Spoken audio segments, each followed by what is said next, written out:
Good evening and welcome to the National Building Museum. My name is Scott Kratz. I'm the Vice President for Education here at the museum. And I'd like to talk for just a minute for my remarks to all of our students from CityVision. How are you guys doing? Doing all right? You a little nervous?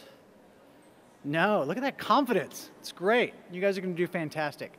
I did have a preview of some of your sketches and drawings and PowerPoints, and I know the audience is just going to be blown away by your work. And you've had an amazing experience this spring, right? You've had the opportunity to reimagine huge sections of the city, riverfront property that borders the Anacostia. And I know I speak for everyone in the Great Hall when I can't wait to see your full presentations. Over the last 14 weeks, you've had a chance to become planners, architects, designers, model builders, developers, landscape architects. You had to carefully examine the built environment around you, study it, discover its history, the history of the land and what came before, interview residents to hear what their views and thoughts were. What an amazing experience for the last few months. And here's what we received in turn from you. We've had the opportunity to hear your ideas and tap into your imagination.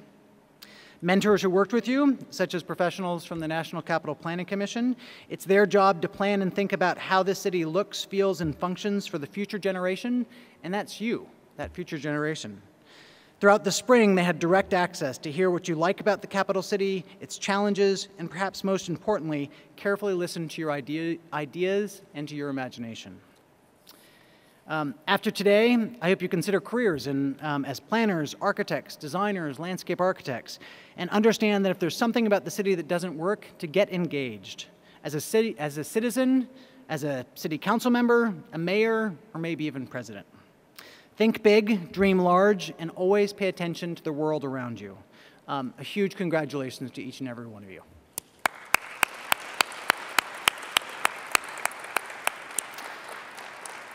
So for those who might not be familiar with CityVision, our CityVision program is now in our 17th year. CityVision draws approximately 30 students each semester from middle schools in the district's public school system. The participants come to the museum every Thursday and complete our 60-hour urban planning and design program, and their efforts culminate in tonight's presentation, where they will publicly reveal their designs for making our city a better place to live and to work. We have several folks that we need to thank for our CityVision program. First, I'd like to thank all of the staff at the National Capital Planning Commission, the agency responsible for planning federal land use in the district, who have been our collaborator over this past year. Not only did a number of NCPC employees serve as volunteer instructors and jurors, for which we are most grateful, but NCPC also helped us plan this semester's project. So thank you to everyone from NCPC. A huge thank you to the two schools that participated with us this year, John Burroughs Education Campus and Stuart-Hobson Middle School. A number of faculty members from these schools helped to select student participants and they accompanied them to each week to assist with the program. And of course, CityVision would not have been possible without the support of the school's principals, Ms. Linda Little from Burroughs and Mr. Brandon Eatman from Stuart-Hobson. Many thanks to you all.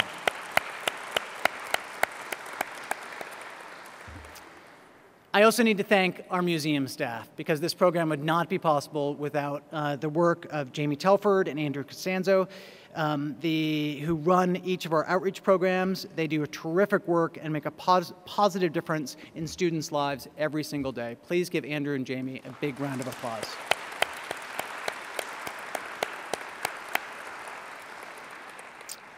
And finally, I must thank our funders. CityVision is supported by the DC Commission on the Arts and Humanities, an agency supported in part by the National Endowment for the Arts, Bloomberg, National Capital Planning Commission, as I mentioned before, Marpat Foundation, and the William Randolph Hearst Foundations. Additional support for outreach programs is provided by the Abramson Family Foundation, Clark Charitable Foundation, and Sunrise Foundation, among others. So thank you to all of our funders to make this happen. Couldn't do it without them. Now, it's my pleasure to introduce Marcel Acosta, who is the director of the National Capital Planning Commission. Please welcome Marcel to the stage.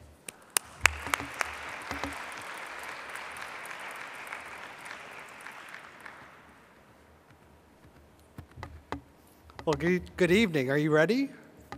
Yeah, I'm ready to. I took a look at your boards at the site over there, and I thought they were pretty amazing. And I think what you're going to present tonight is going to be a phenomenal, represent a phenomenal effort on your part, because I think it really is going to be a real imaginative, creative set of designs and plans for a very important part of your city and our city. So I think your parents will be very proud of you when they see what you've been able to come up with, and I'm sure you're proud of the work that you're able to put together. But thank you, Scott, and the Building Museum for hosting this wonderful program that you've been able to hold on behalf of the students of the District of Columbia for a number of years. It has always been a pleasure to partner with you for this year's program and to be able to see the very creative projects that prepared by this year's CityVision students. And I congratulate each and every one of the participants who worked so hard on these plans. And I also applaud the many talented and dedicated members in the community, the architectural and design community, who served as mentors, who helped the students develop these outstanding visions. And finally, I'd like to thank the parents, family members, and friends who are here this evening. I think your support really means a lot to the students. Our staff at NCPC has served as volunteer mentors for CityVision for several years. And this year, we're particularly proud to take a more active role in supporting this program. It also benefits us as planners and designers out in the community to hear from future citizens about their thoughts about the built environment and what can be improved and what could be made better, and how could these important places throughout the city be made more usable and for them, for the people who live in this community. So I think this represents that effort. The projects that you see here tonight represent very creative ideas to revitalize an area of the district that are bordered by one of our most powerful yet long neglected natural resources, the Anacostia River.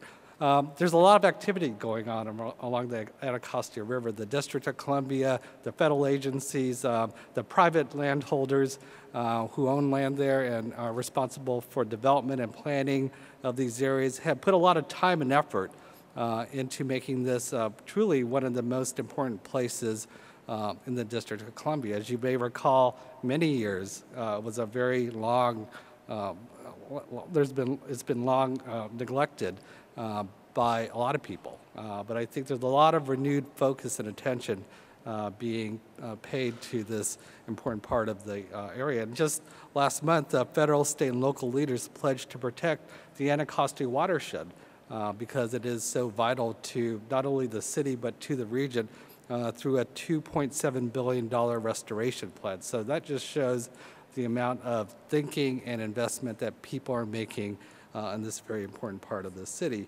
And it's really my belief that the benefits of CityVision have always been great. And I can tell you that there's such satisfaction in taking part in a program that enables young people to help shape their surrounding communities. So I'd also like to echo Scott's words about thanking the staff and volunteers at the Building Museum and on the NCPC staff, the jurors who are here today, those who've worked with the students as they've delved into aspects of sustainability, conservation, design, and the overall quality of life that a renewed waterfront along the Anacostia can provide to those seeking recreation and relaxation. So here's some final words.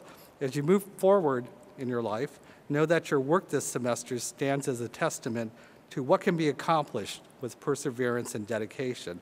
I commend each of you for your efforts, and I wish you great success as you move on to new and exciting challenges.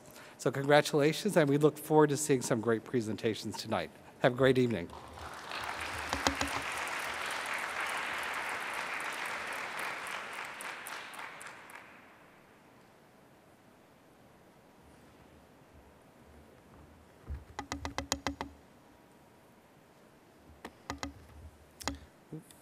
Good evening, everyone. I know you're eager to hear your students and families members speak, so I'll try and be as brief as possible. I'd like to echo everyone else's thanks for family and friends being here tonight to hear the wonderful work of our students. I know it does mean a lot to them to have you all here, so I thank you very much. My name is Andrew Costanza. I'm fortunate enough to be the lead coordinator for CityVision, and it's been my pleasure and my honor to work with all of these students over the course of this semester. This year's participants joined us, as Scott mentioned, from John Burroughs Education Campus and from Stuart-Hobson Middle School. School staff selected several students who showed strength in art or design to attend classes here for the semester every Thursday. We lost several days, actually. Scott mentioned 14 weeks. We unfortunately had 11 weeks together because of snow and some other unavoidable things, but I was always amazed at how quickly and how readily the students jumped back in to the semester and really dove headfirst in to finish their projects. So congratulations for overcoming the time constraints we had.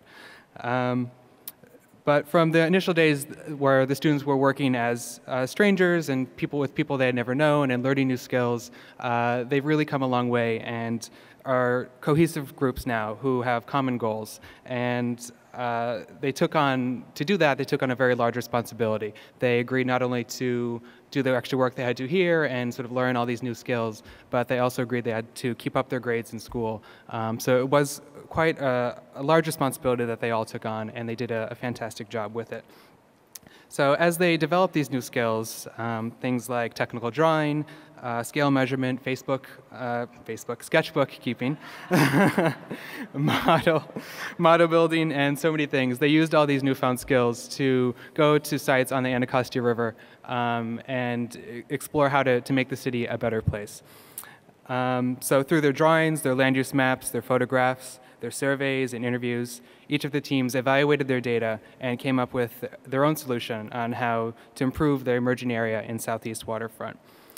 Teams spent the final part of their semester evaluating this data and preparing the presentations that you will see tonight. So the design materials that they've created are on display to the side here, and I encourage you all, after the presentation, to take a closer look at them and to really ask questions of the people that designed them. So I'm sure they'll be happy to talk to you about them. After the presentations, Jamie Telford and I will present the students with their certificates of achievement. And with that, they will join a group of over 1,000 DC youth who have participated in and graduated from the CityVision program over the past 17 years. So that's 1,000 students who have developed not only design skills, scale, measuring, but also critical life skills, teamwork, cooperation, problem solving. At this time, I would also like to take the opportunity to recognize 5 of our students in particular who won our What CityVision Means to Me contest. We asked students to draw or to write something that describes their CityVision experience over the course of the semester, and we voted on several winners to share their thoughts with you tonight. The drawing winners have their artwork displayed on the programs you all received, and the winners for tonight were Ezekiel Espinoza from John Burroughs Education Campus,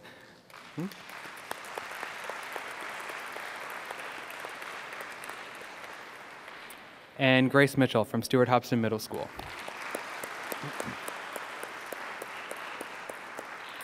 And you can see the originals on display in the back of the hall, so feel free to take a look at those afterwards as well. Our writing winners for the evening I would also like to give them an opportunity to share their experiences with you. So I'd like to present to you Adam Lazier, Anna Fenzel,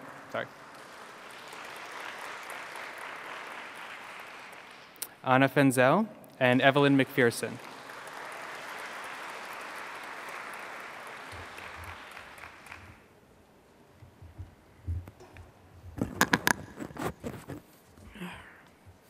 When I first heard about CityVision, I didn't really understand what we did.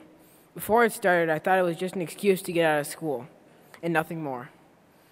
During the duration of CityVision, I have learned so much. Not only how it is more than just an excuse, but also many useful skills that can be applied in many situations. With the help of many great staff and volunteers, I have learned how to speak to an audience, identify different forms of architectural drawings, draw scale, create models, and I've learned a lot more about DC and my site. CityVision has taught me many things I hadn't heard of before. Throughout my time at CityVision, I have been entertained and educated at the same time. I would highly recommend this program to anyone who is looking for an extracurricular activity. As CityVision comes to an end, I am glad that they taught me how to speak to an audience, because if they hadn't, I'd be very nervous right now. CityVision means to me a great program where they teach you to bring where they teach you, bring fun into learning, and give you an awesome lunch. Overall, I thought CityVision was a great program.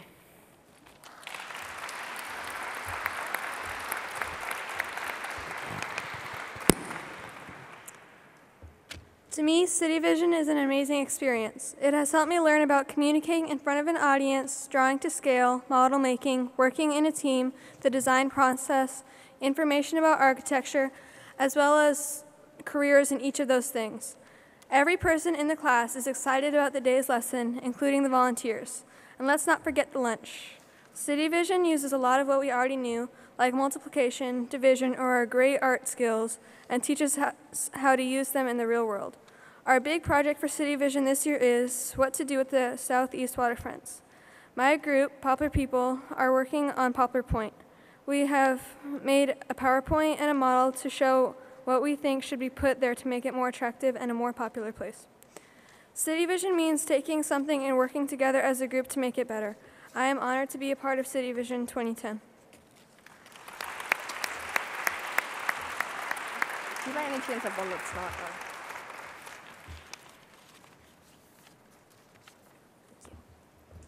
All fine architectural values are human values, else not valuable, said Frank Lloyd Wright, one of the most original and creative architects the world has ever known. These eternal words are perfectly summarized in CityVision. This architectural outreach program for middle schoolers that I am lucky enough to take part in teaches you that by being an architect in training, you aren't creating the impossible, you are imagining a new world.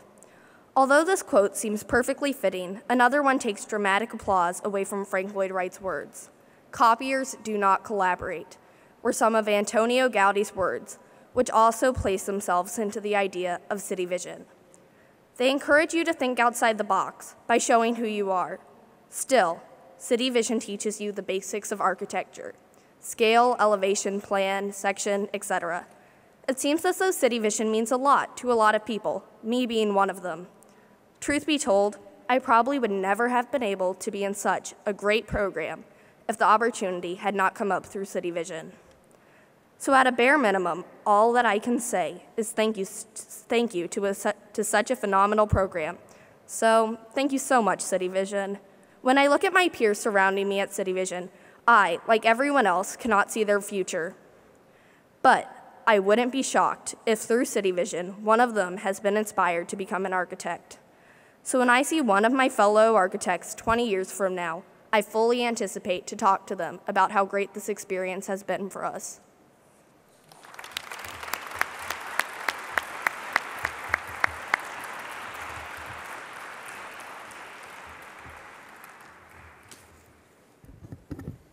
We must serve really good food here, so. Thank you all very much again. Let's have one more round of applause for all of our winners tonight.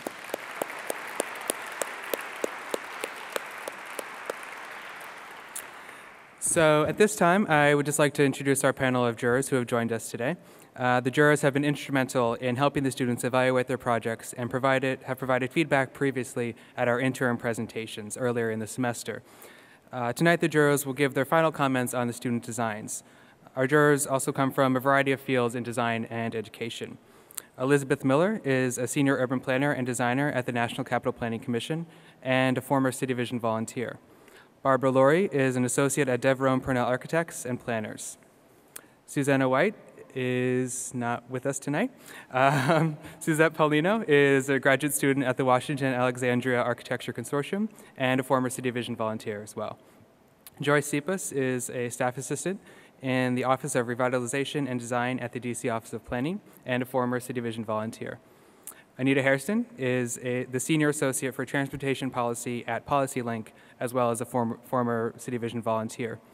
Heather Whitlow is the Director of Programs and Communications at the Landscape Architecture Foundation and a former outreach volunteer. It's the theme here, you can see. And finally, Erin Benninghoff is an architect at Parsons and a volunteer with the museum. Thank you all very much for being here tonight. The jurors will have a chance to respond to each of the presentations they hear. But for the sake of staying on schedule, however, I regret that the audience will not be able to ask questions of the participants as they are on the stage. I do encourage you, however, to talk to the students afterwards and to the volunteers to ask them about the project that they've been working on all semester. I would also like to thank the wonderful staff, echoing what's been said before, the staff and volunteers who have made CityVision possible this semester and every semester. Without their help and guidance, the students and I would have been completely lost.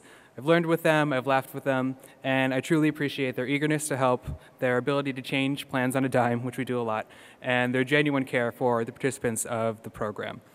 I'd like to thank in particular the National Capital Planning Commission, which is our partner organization this year, and Jamie Telford, who has provided support in countless ways to me over my time here. Finally, before I let the students give their presentations, I want to thank our wonderful school representatives from the two schools who have joined us continually. Lisa Warwick and Toussaint Tingling Clemens from Stuart-Hobson Middle School.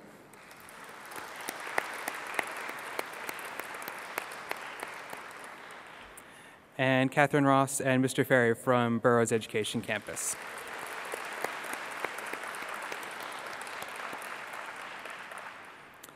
They and many others have taken valuable time from their schedule to be here with the students each week, and I truly appreciate their support over the course of the semester.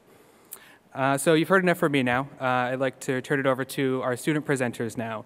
The order that the students will be presenting in is first team, the Flaming Marshmallows, second team, Poplar People, and third team, the Yardsters. So now I would like to turn the stage over to our first group, the Flaming Marshmallows.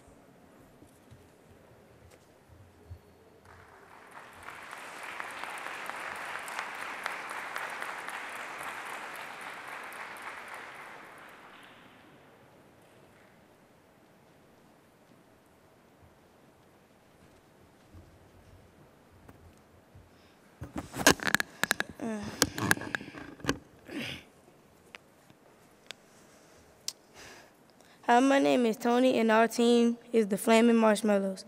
The people that make up our team are Ayana, Danielle, Delonte, Eduardo, Ezekiel, Grace, John, Kareem, Kiera, and me, Tony. For our design challenge in CityVision, we had to think of ideas of what we wanted to design on the Florida Rock location.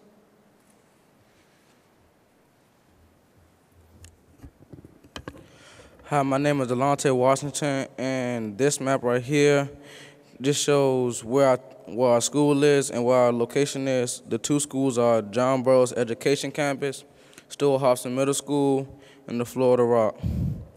Florida Rock is a site currently a busy cement factory. It is located across from the Nationals baseball stadium and located several blocks from the Navy Yard Metro Station. But there aren't a lot of people near that site.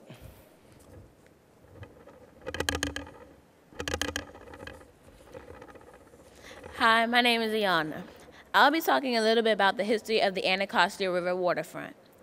We decided to include the history of the waterfront to give a brief background check. Since the late 1800s, ecologic problems have been caused by expanding population and changes in land use. After World War II, the Navy Yard consolidated its operations, which showed the economic activity in the neighborhood. Today, the area is under redevelopment.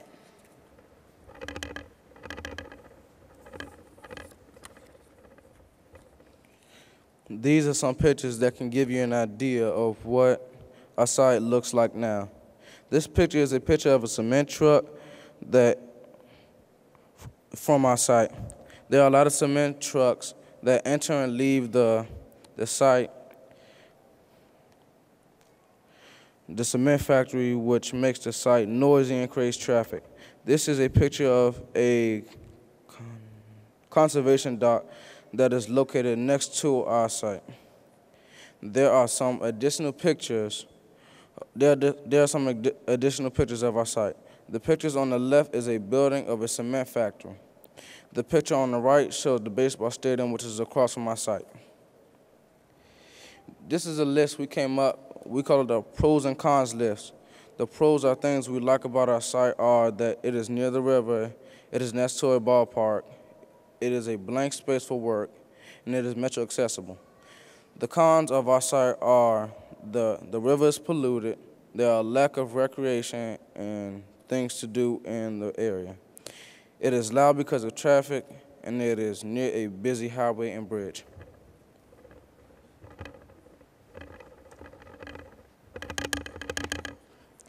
Hi, my name is Kiera Washington. First, I'm going to talk about the land use map. The land use in the area is important to the final design because we didn't want to fill the neighborhood with buildings that the community already had to offer. This map shows what type of buildings are in the area. Yellow shows residential, the blue shows institutional buildings, the green shows green space or park space, the purple shows industrial buildings, and the red shows commercial buildings, like the baseball park. There are also some mixed-use buildings near our site. Here is a pedestrian and vehicle traffic map. It shows heavy pedestrian traffic around the metro station and vehicle traffic around our site. This is important for us to know because for the ingoing and outgoing traffic could affect the chance of having a place with people's children around a congested area where their kids have to play. We wanted to build a place that will create more pedestrian traffic than we have vehicle traffic at our site.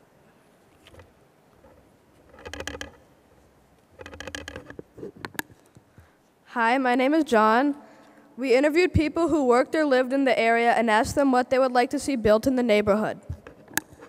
Some of the people we interviewed wanted to bring more people in the area, commercial buildings, green areas, things incorporating the water, and a place for kids to play. We built our final design around this information we gathered.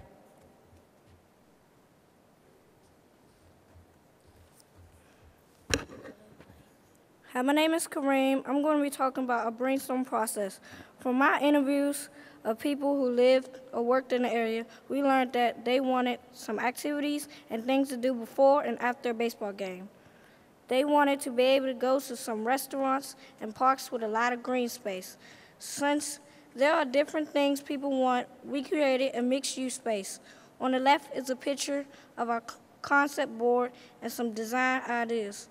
In our board, one of our ideas was to have a large see-through windows so we can see the sunlight in the buildings. We can have a park or a green space. On the other picture is a map of our site. We wrote out some things that we wanted to have on our site on small pieces of paper and moved them around to see where would go best. Eduardo, one of our teammates, could not be here tonight, so we have a video of his part of the presentation. Go. Hi, my name is Eduardo, and I will be talking about the group ideas for Florida Rock. The most important thing we thought about was who was going to use our final design or our final product, which was quickly resolved when people we interviewed said they wanted to see people of all ages there. Next, we thought of what it would be. We had a debate, and it came out to be mixed use. In the river, there's an underwater library. Our mixed use site will solve many of the area's problems. We also wanted a park and a bike trail. Here's a plan of our site. It shows the different parts of our design. We have a commercial building on the left. It has a movie theater and a mall. We also have some green space as well as a library.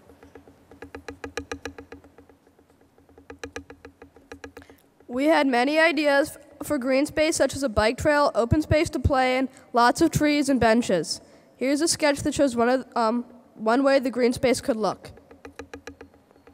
This is a picture of green space on our model.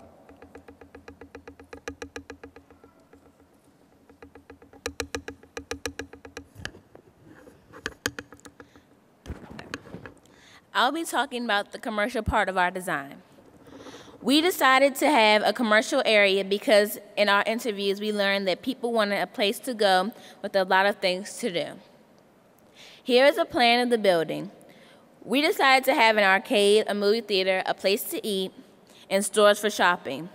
On the design of our building, there is a dome on either side of the structure with solar panels on top, with a restaurant and a movie theater on the inside.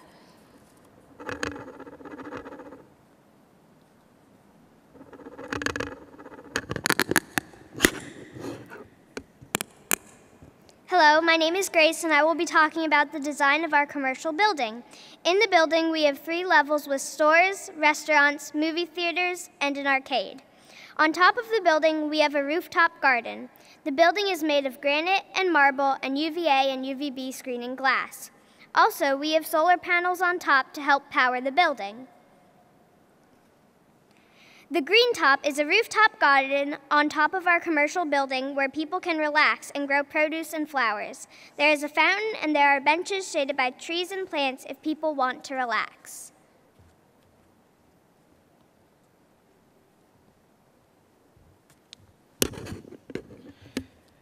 Hi, my name is Ezekiel, and I will talk to you about our design for institutional part of our site. We want to have a library. This library is a good idea because, as stated in the interviews, many schools in the area have been shut down. If schools reopen, the idea of a library will make sense. We designed the library to be mostly underwater, except for the glass top, which could be seen above the water. Here are some pictures of our designs for the library. One is the library on our model, and the other is a drawing of what the library should look like from the outside. From the outside, you will only see the glass dome on top.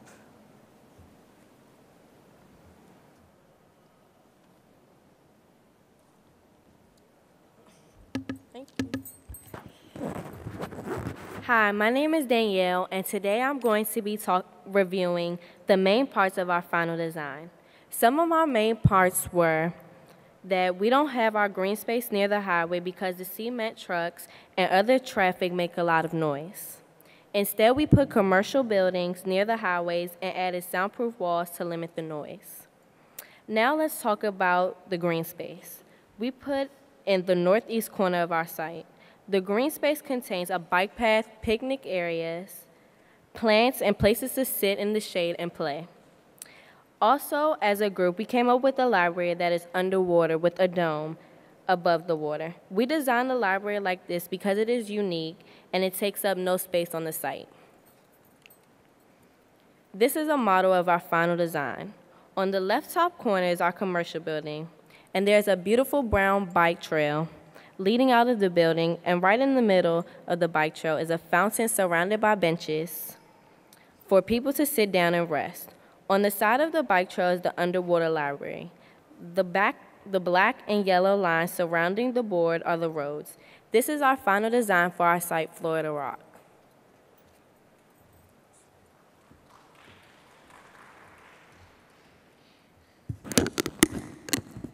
Thank you very much for coming. We hope you have enjoyed our presentation and that you like our ideas. We will now take questions.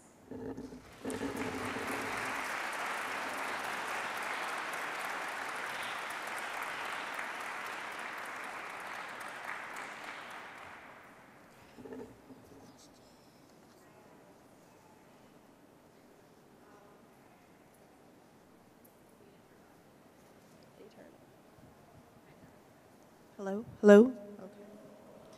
Okay. It's nice to see you again. It's from midterms. I can tell that there's a lot of thought and hard work put into your presentation, and I want to congratulate all the hard work you've done. My question is, earlier in your analysis, you got the opinions of people that were in the area, and you also did pros and cons. Do you think that your design was successful in solving most of those pros and cons and criticisms, and why? It's for anybody.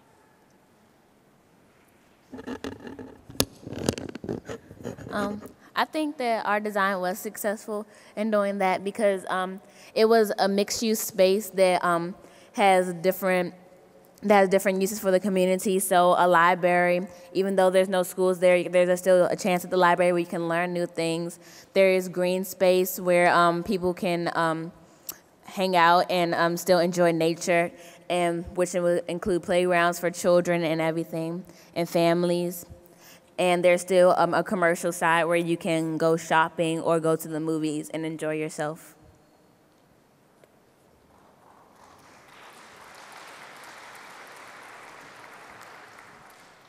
Just like Suzette, I just want to say what a great job. I sat in and saw you guys a couple months ago, and what you guys have done to really answer all of the questions you had before you, and to make everything come together in your final design was done very well.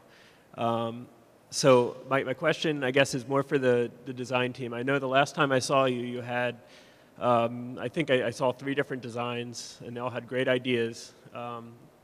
About how you wanted this place to look. So I guess my question is, how did you decide between the 3 designs? How did you come together and create your final design? What kind of collaborative process did you go through?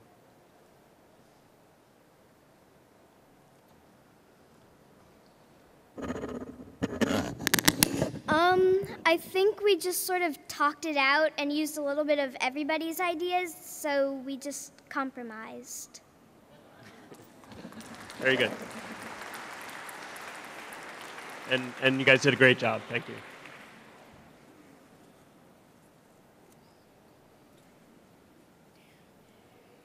Good evening. I didn't get to see your interim presentation, but I wanted to congratulate you on a very creative, very innovative, and very sustainable.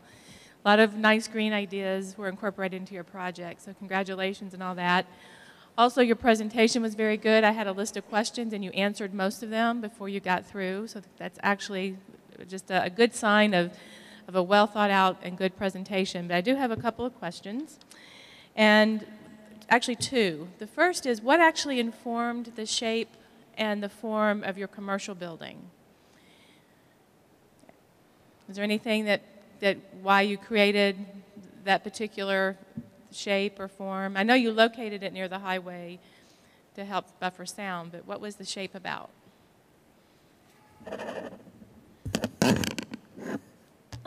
Well, we picked the shape because the whole group, because it was something on our site that we haven't seen before. Well, at first sight, it might look similar, but then when you start looking at the different dimensions of it, it's nothing like what's on the site now, because what's on the site now is like regular, just rectangular, like buildings.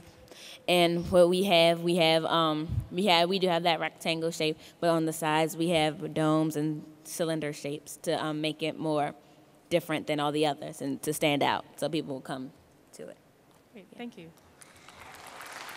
And just one other quick question for one of you. What was the most difficult challenge that you faced during your 11-week process you went through?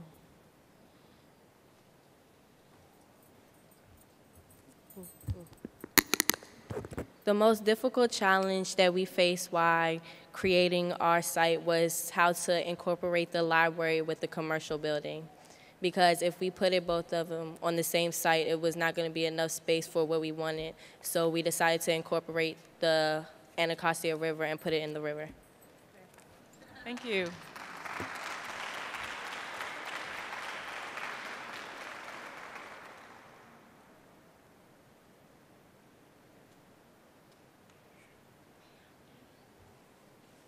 Okay, so you all are very articulate, and you sound like you know what you're talking about. So it sounds like you really got into this, and that there might have been a little bit of fun involved, not just all work, but some play. My question is about that interview process, back to that, because I think that that's really important, right, about finding out what the community wants. So what did you do? What would you consider, maybe 1 or 2 things that you considered that you would not have even thought about if you had not done the interviews? What were some unique things that came out of the interview process that you wouldn't have thought about? We learned that they had no institutional buildings in the area, really, and that there was a real need for that, since all the schools had been closed down in that area. Thanks a lot. You did an excellent job.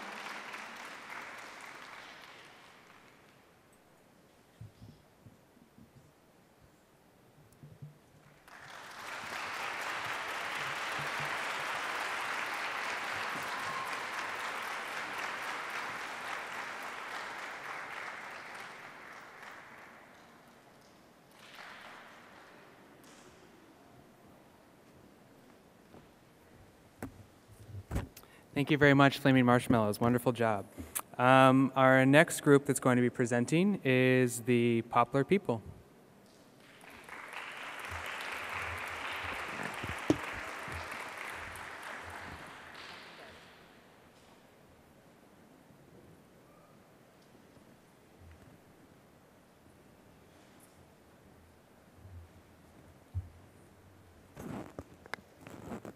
Hi, my name is Alicia Tucker, and the name of our site is Poplar Point.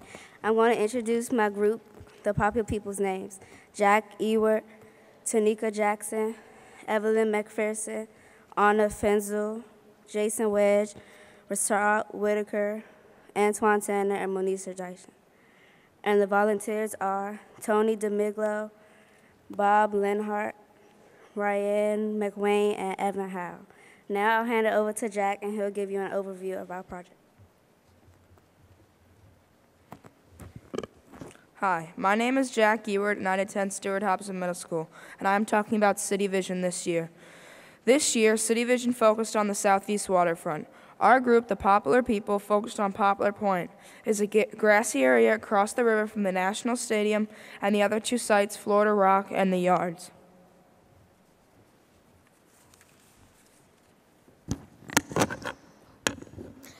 Hello, my name is Rashad Whitaker from John Burroughs Elementary Campus, and I'm going to talk about existing conditions. Poplar Point and the stadium are very close from each other.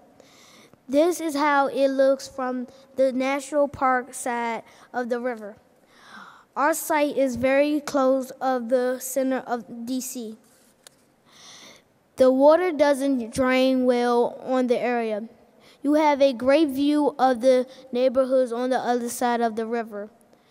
This sign found in the neighborhood of Anacostia shows that it's been there for a lot of years. Hi, I'm Tanika, and I'm introducing the history of Poplar Point. Poplar Point has had many purposes, one being a World War I veteran camp, another being a nursery for the Capitol, and another being a freed slave settlement. In 2005, private companies tried to develop the site but didn't have enough money. Now I'm going to hand it over to Anna with the pros and cons.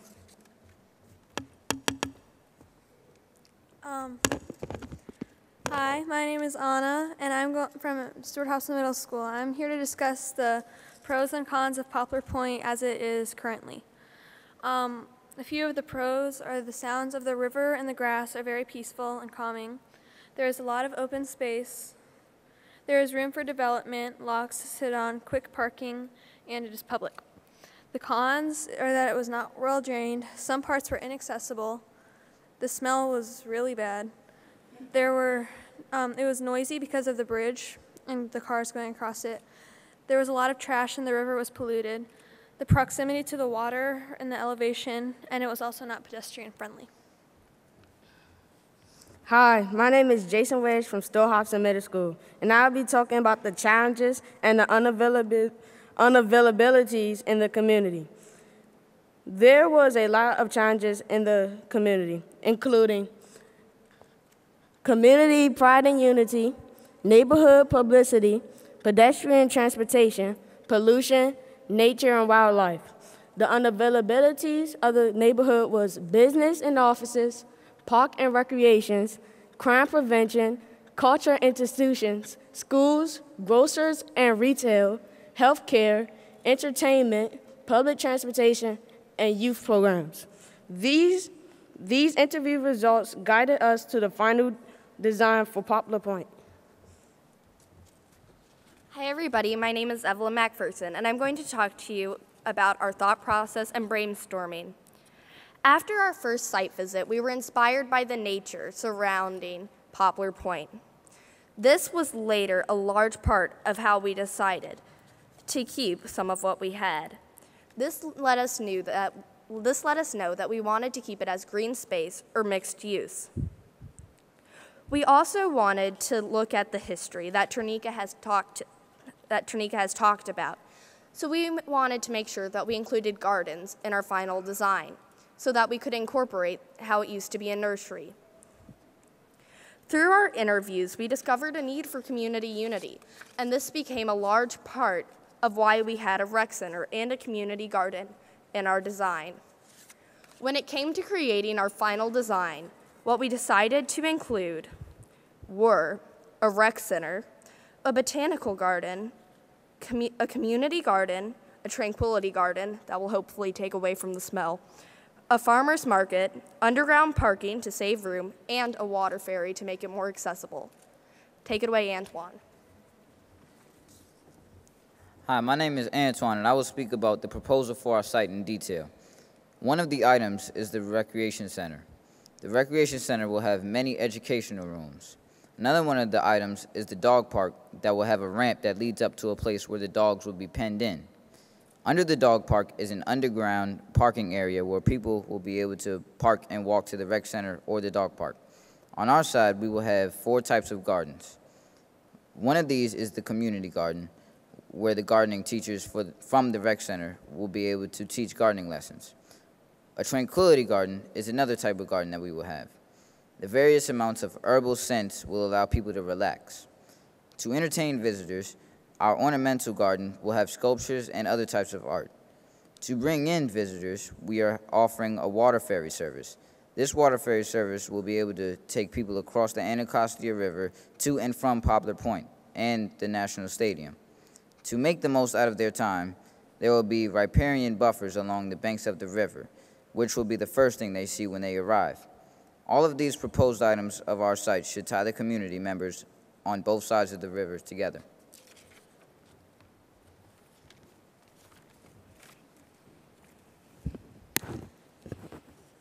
Hi, my name is Levi Mason, and I will talk to you about the Poplar Point land use map that we have created. In the right-hand corner, it is a color-coded key, and first on it is the community garden, which is the green square on the left.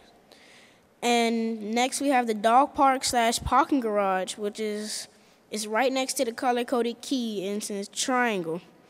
And under the dog park is the parking garage, which would be under. If you can probably see the line that's under it, that's where the parking garage would be. And next we have the ornamental garden, which is the orange circle right in the middle. And then we have the paddle boats, which is in the left-hand top corner, which is purple. We have the pedestrian ferry, which is the black one, which is right near the paddle boats. And then we have the riparian buffer zone, which is the forest green rectangle to the left. And last, we have the tranquility garden at the top. And if you were wondering what those green circles are at the top, those are the shrubs and bushes that live there now. If you look to the right-hand corner again, you will see a scale at the bottom, and that brings me over to the Poplar Point land use approximated square footage. First is the community garden, which is 18,750 square footage, and then we have the dog park / parking garage, which is 2,880 square footage. Then we have the paddle boat, the ornamental garden, 7,088 square footage. And then we have the paddle boats, which is 779 square footage. And we have the pedestrian ferry, which is 1,963 square footage. We have the recreational center, which is 11,000 square footage. We have the riparian buffer zone, which is 15,330 square footage. And last but not least, we have the tranquility garden, which is 7,220. Thank you.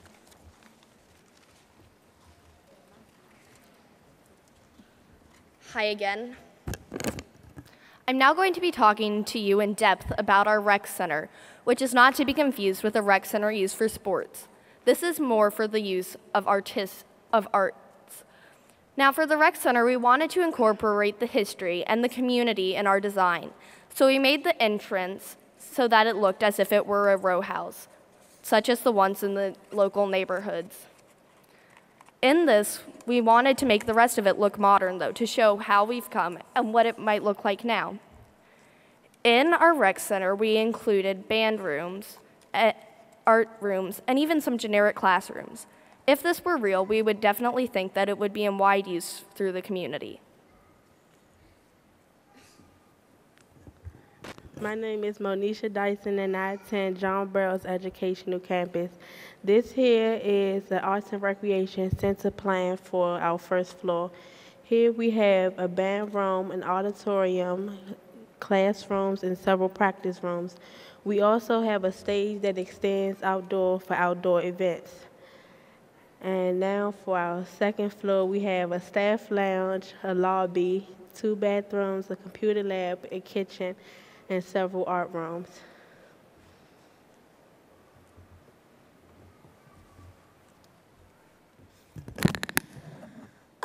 There's a few pictures of us when we were working on our final site models and the PowerPoint. So the first picture is Jason, Rayshad, Ryan, and Jack working on the site model, which is a different model from the rec center. That's the lower picture is Anna and I working on the PowerPoint, which was very stressful at first. And the last picture is Ellen and Alicia working on the model while Tony and Levi work on the plan, which was of the area usage.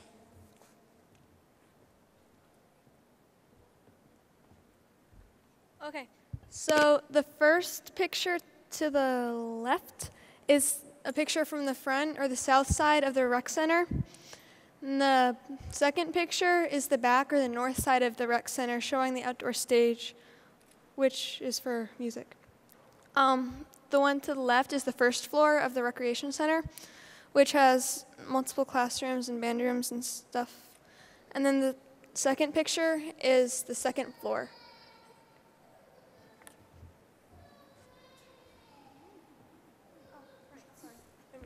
Okay, and then this picture is the site model, and this is the whole site and where everything is in relation to each other. That's it.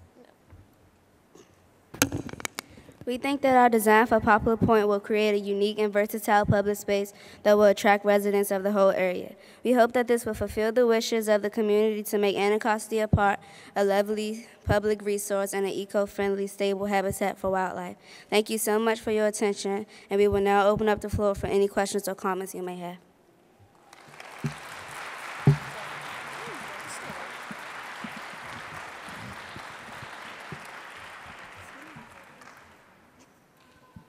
Is it on? Okay. Hi guys, good to see you again. I was there for the midterm presentations, and you guys have done an amazing amount of work. There was no building. You were just at the point where you were starting to think about a building back then, so to have that detailed of a model in just like a month's time, I'm really, really impressed.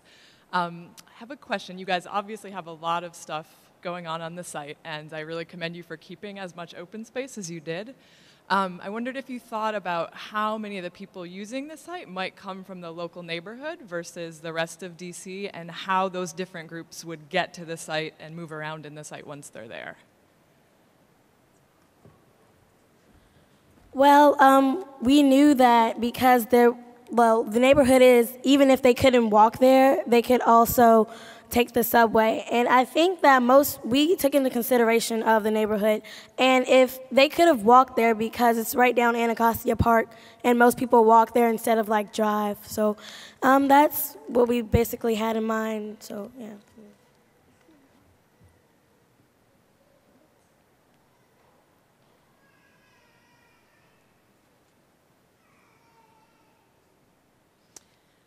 Well, I thought that the diagram that you all did, the one that had the color coding on it that you described so well, was a good way to look at or manage all of the different uses you have on the site.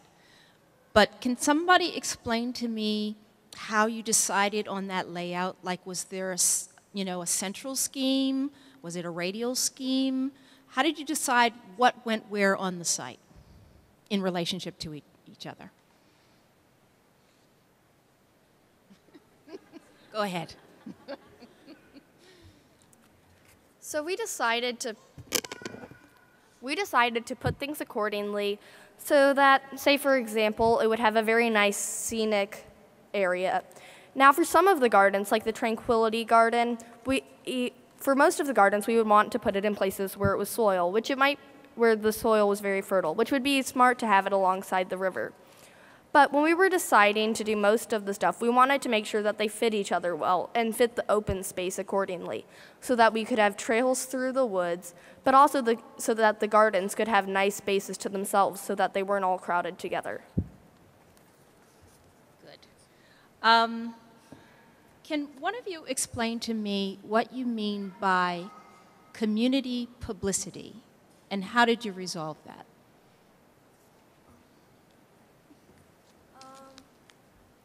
What we meant by community publicity was, well, what I think we meant by it was like commercial, and so other people from outside of the community could come in and have a reason to go there. And what was the other part of your question? And so how did you make that happen? Well, we got the rec center, which had a lot of things that, like, I think that most of the people in our group would go there for, and so that was one way to bring people in and be more community-ish. Very good.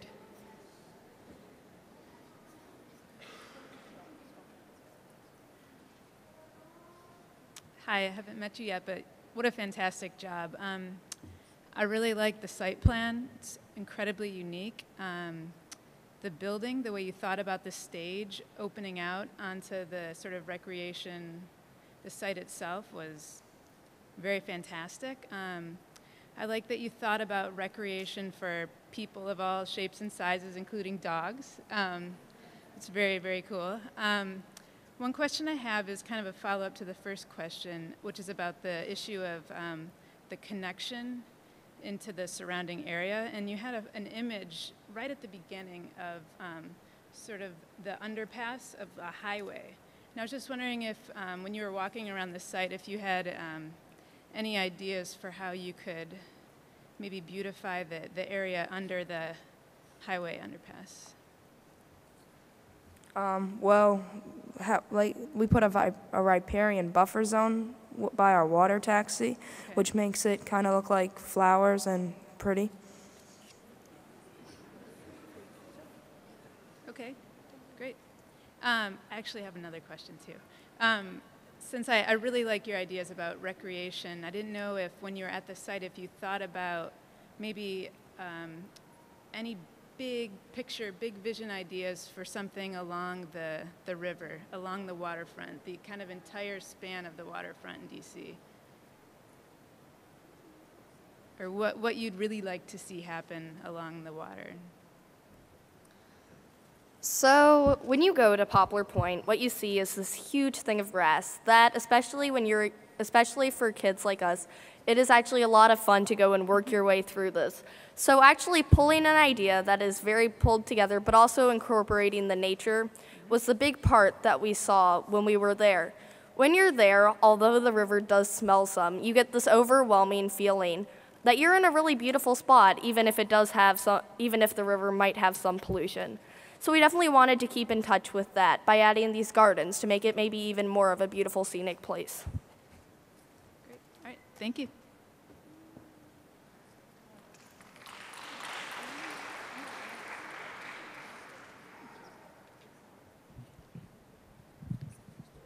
So I wanted to echo all the comments of the other jurors saying that you were really innovative and very creative with your design. And I had some questions kind of about your design process. And one was you have all these different kind of gardens. You have community gardens, ornamental gardens, tranquility gardens. And it seems like you guys became gardening experts. And so if somebody could say how you learned about those gardens and the resources you looked at for those? Well, actually, one of our homework challenges was to find out, well, specifically for our group, was to find out about one of our plans in our design. And so we picked kind of what we wanted to do, and we wanted to incorporate all the gardens because we wanted to make sure we kept the whole natural park theme. So we decided to make the center more of an art center, but still call it a recreational center, because we did plan to have events that might not just be making sculptures or going into the practice room. So we wanted to make it still have some regular community unity. It is not just an art center. After all, we have a very large kitchen, if you may have seen that in the plan, which works well with the community garden. And the term rec center, although it is often recognized with there's basketball courts and a swimming pool there, we partly wanted to show that it can be just something that belongs to your community and you can actually have fun with it. That's great. Thank you. You did a great job.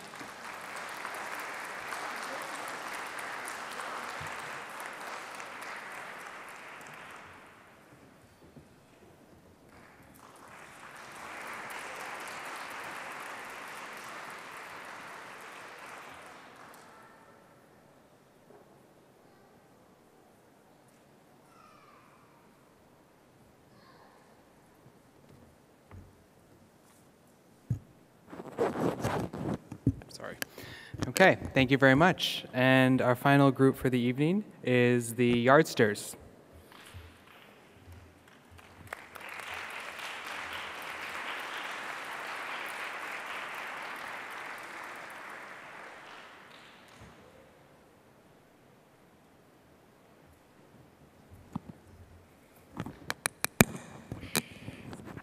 Good evening.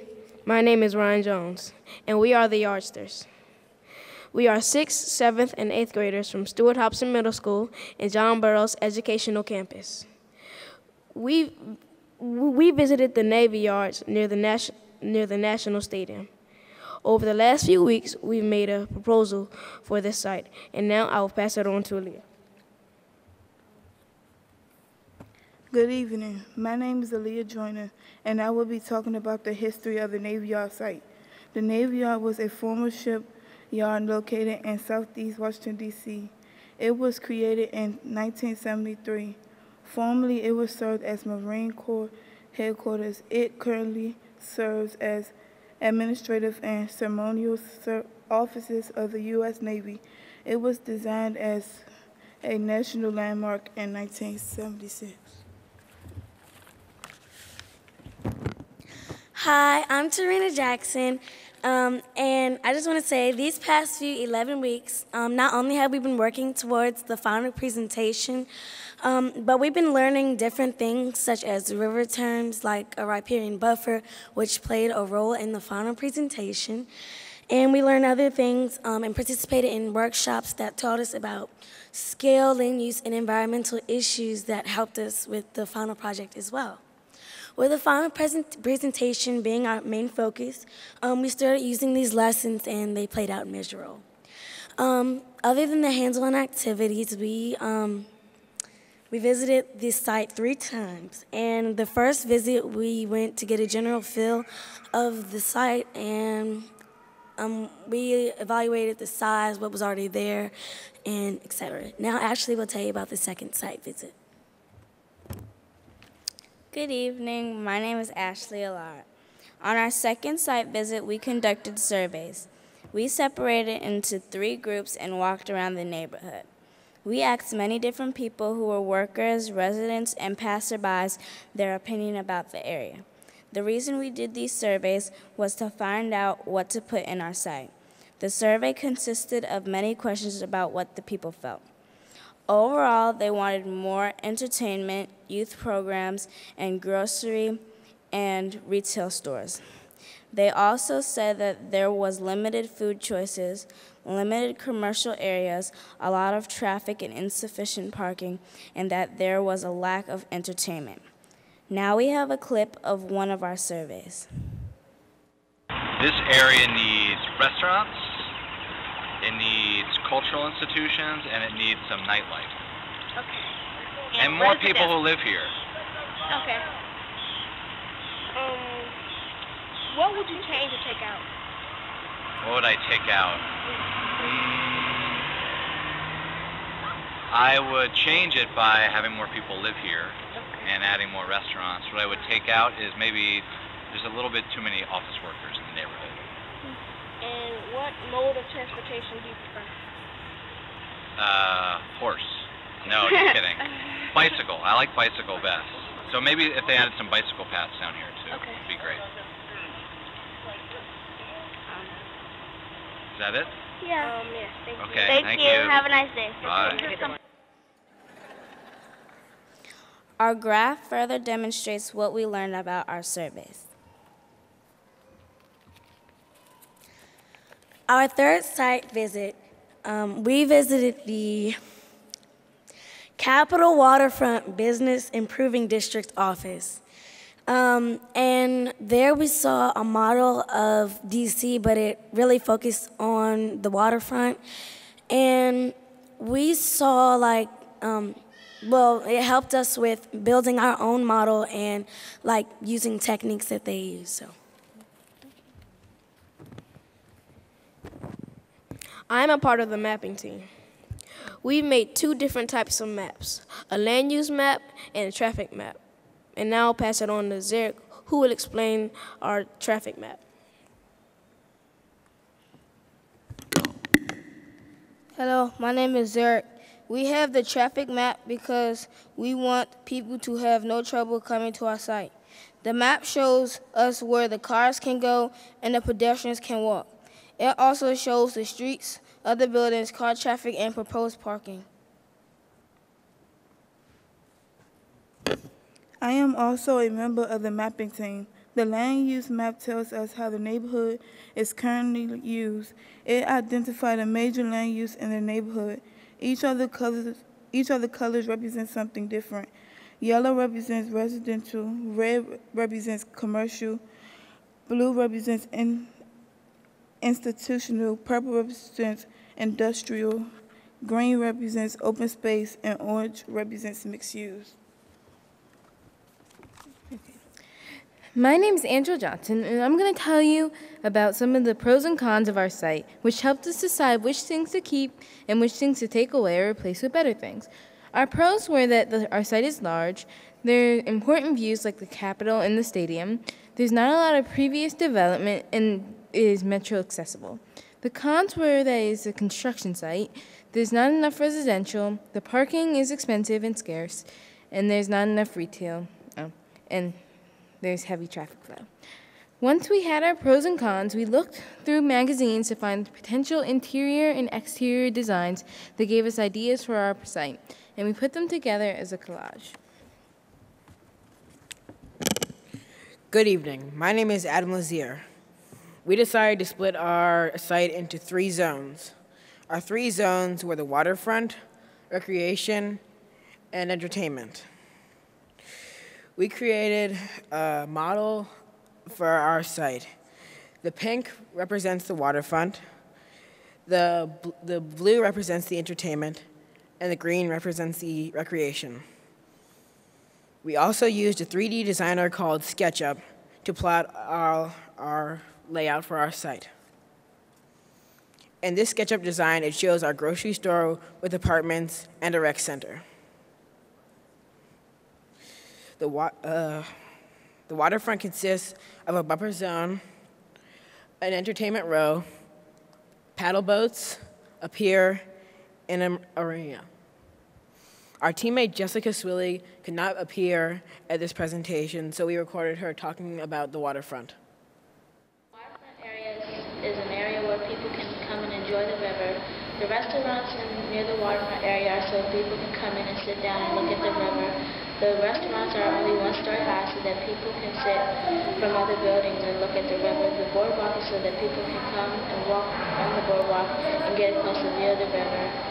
We have a pier so that people can get a better view of the river. That's why we have everything. That's what we have in the waterfront. This is an interpretation of what the waterfront section will look like.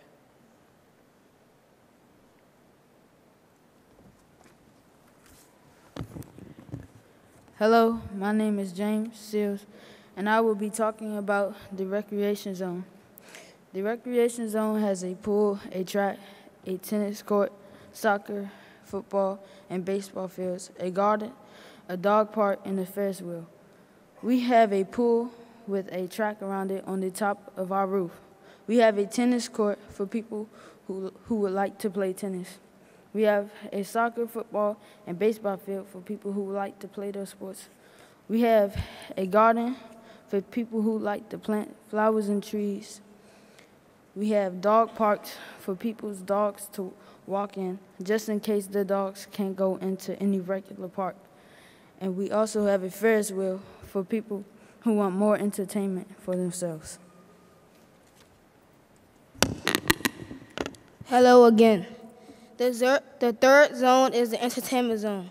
It has a movie theater / arcade, underground parking, and grocery store with drive-in movie on back of the wall, and the Washington Sports Bar. The drive-in movie theater is showing Iron Man 2.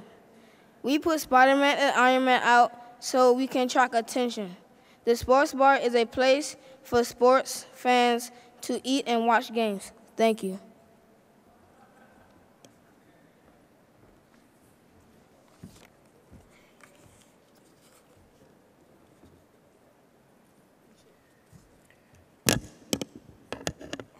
Good evening. My name is Romeo McPherson, and I'm here to give you the overall view of our interpretation. We all came up with these plans because of the ideas of the community and our perspective of the community. When we asked them about their community, we asked ourselves the same question. What is wrong with this place, and what does this place need? And overall, this is what we had. We hope you enjoyed it, and thank you for your attention. We will now accept any questions.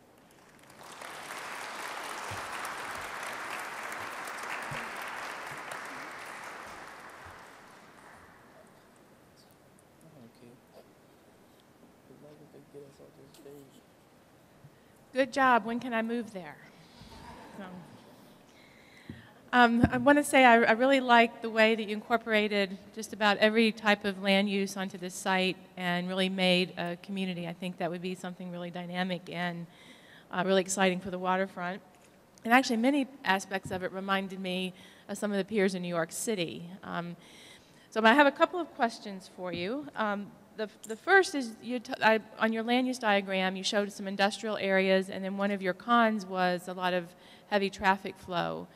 Can one of you talk about how you decided, why you decided to put certain kinds of uses in certain locations on the site to address those concerns?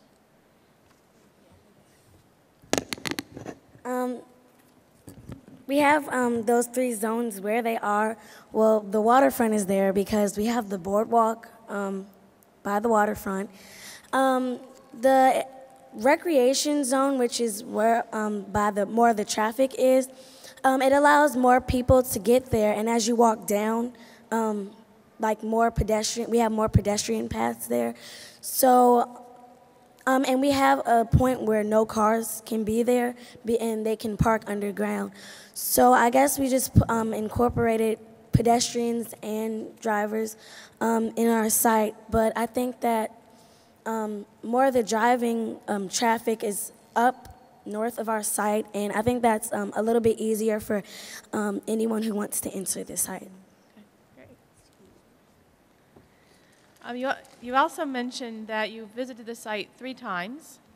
And I just have a question. The first time you went to your site, I'm sure you had a certain set of impressions or ideas. Can anyone explain maybe how your ideas evolved or how your impressions of your site and that area changed for the duration of the project? That's kind of a tough question, but I... Okay.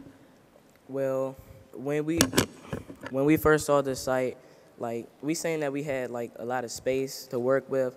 So the first thing we started doing was throwing random ideas. Like, it was something about a sushi bar. And I don't know, but like after a while, like, we started to think that we needed to get ideas from our community instead of just throwing what we wanted. And that's how we got what we have now. Very good job. Thank you.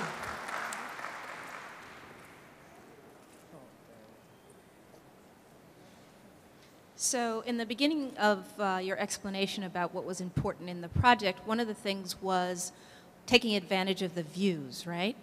So, and I noticed you had quite a few images that sort of spoke to that, but you kind of skipped past that. Can you tell us a little bit more about how the spaces that you made and the architecture that you created take advantage of the views of the waterfront?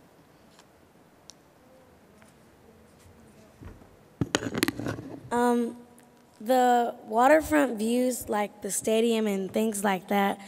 Well, for the water, actually the waterfront, we have Entertainment Row has restaurants there, and then it has a game store and things like that. So they're like really low, so you can see the waterfront over the buildings, and the rest. Well, the swimming pool is on top of the roof, so you'll be able to see the rest, south and north of the site. And we have underground parking, but we also have parking by the drive-in movie theater, so that takes advantage of the recreation zone and things like that. Thanks. I mean, because I did notice that you had a lot of rooftop activities, and those are great ideas when you're trying to expand on the views. The other question I have has to do with the name of your group. Somebody tell me why you're the Yardsters. We're called the Yardsters because, well, as you know, our area is called the Navy Yards. So we had a lot of ideas about what we would call our group. And we were just throwing out names like the Hamburgers. But we decided that didn't really go with our area, so we just picked the Yardsters. Well, that's a great name.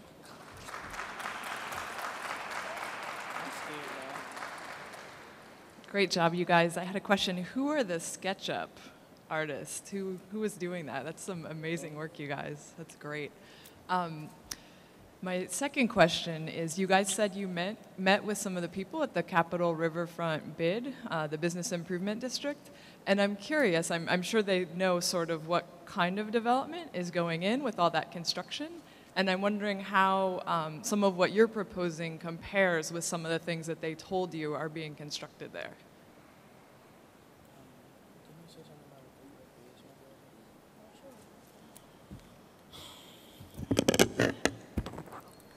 Okay, well, the first thing that we have was that they told us about a big recreational building that's going to be built, and that's what gave us our idea for our building, the one with the track on the roof and the pool.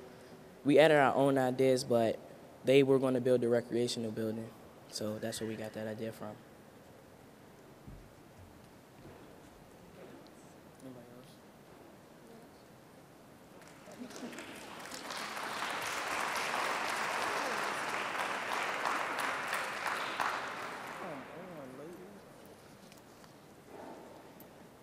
So I really enjoyed your presentation. I wanted to compliment you on your PowerPoint. There is an art to doing a PowerPoint well, and I think you all did a great job of it.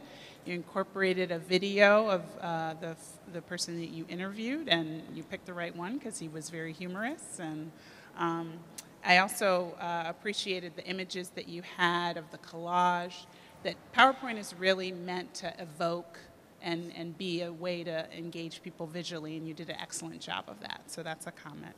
The other comment I had was how, as you were describing more and more of your project, I thought of the word whimsical. Anybody know what that means? Have any thoughts, ideas? Can you repeat that? Whimsical? Doesn't that mean funny? What's that? Doesn't that mean funny?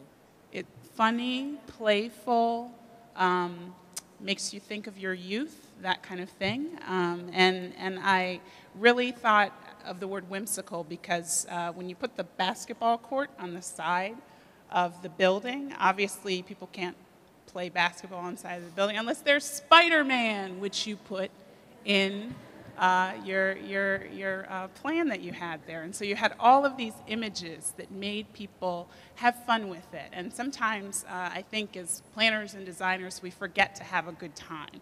And so thank you for inspiring us to do that. And lastly, my question is, you started out with a quote from Albert Einstein. Why? What does that quote mean to you?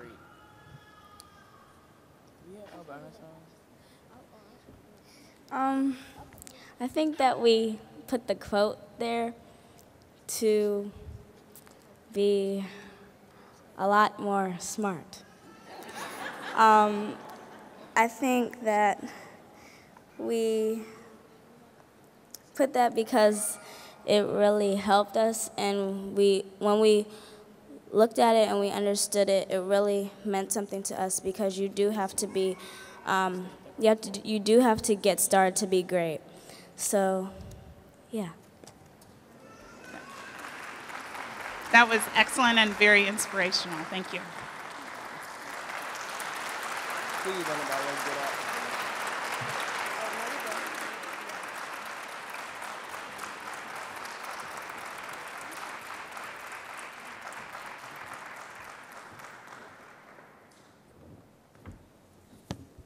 Okay, let's have one more round of applause for all of our teams tonight.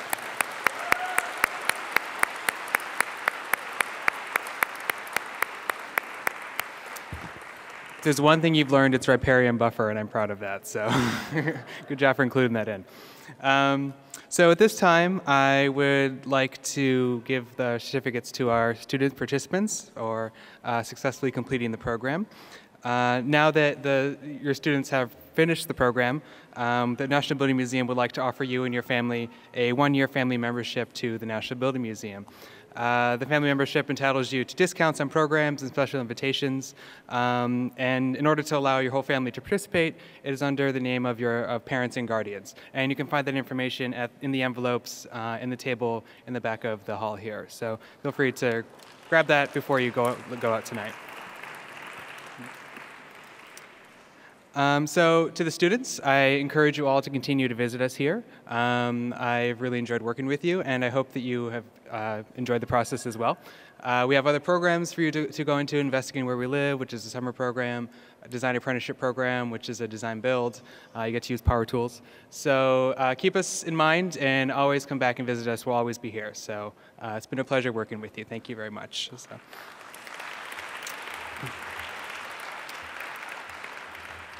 So as I call your team, I ask you just to come up on the stage and we'll give your certificates, and then you can have your group shots as your team, okay?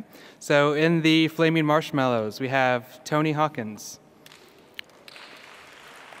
Delonte Washington, Ayana Shingler, Kiara Washington, John Murphy, Kareem Seals, Eduardo Cardozo, who couldn't be with us tonight, Grace Mitchell, Ezekiel Espinoza, Danielle Fuller. And their team leader was Kanani Hupai. Kanani? Oh, okay. Okay. And their volunteers were Tiffany Bernard, Aisha Faiz, Kale Anderson, Christine Som, and Breck Furness.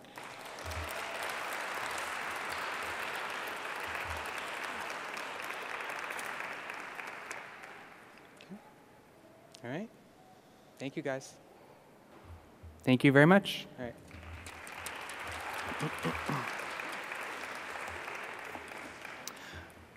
Our next team, the Poplar People.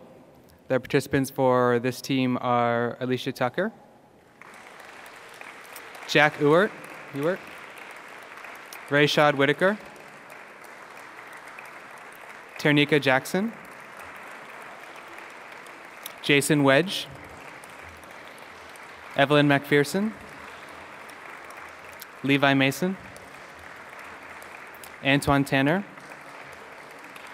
Monisha Dyson, and Anna Fenzel.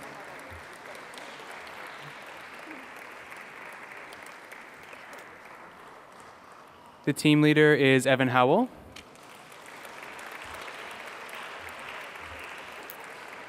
And the volunteers are Ryan McWayne, Bob Leonhardt, Tony DiMeglio, and Alicia Dolabile.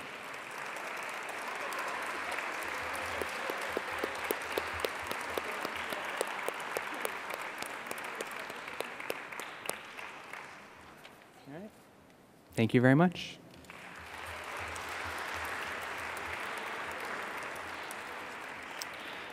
And our final team, the Yardsters. The participants for this team are Ryan Jones, Aaliyah Joyner, Tarina Jackson, Zarek Franklin, Ashley Allard, Angela Johnson, Angel Ward, who couldn't be with us tonight, Adam Lazier, Jessica Swilley, James Seals, and Romel McPherson.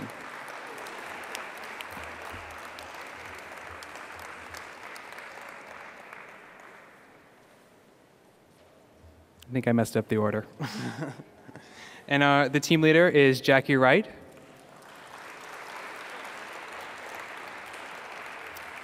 And the volunteers are Nicole Lee, Stephanie Brown, Kenny Walton, and Nikki Skordalakis.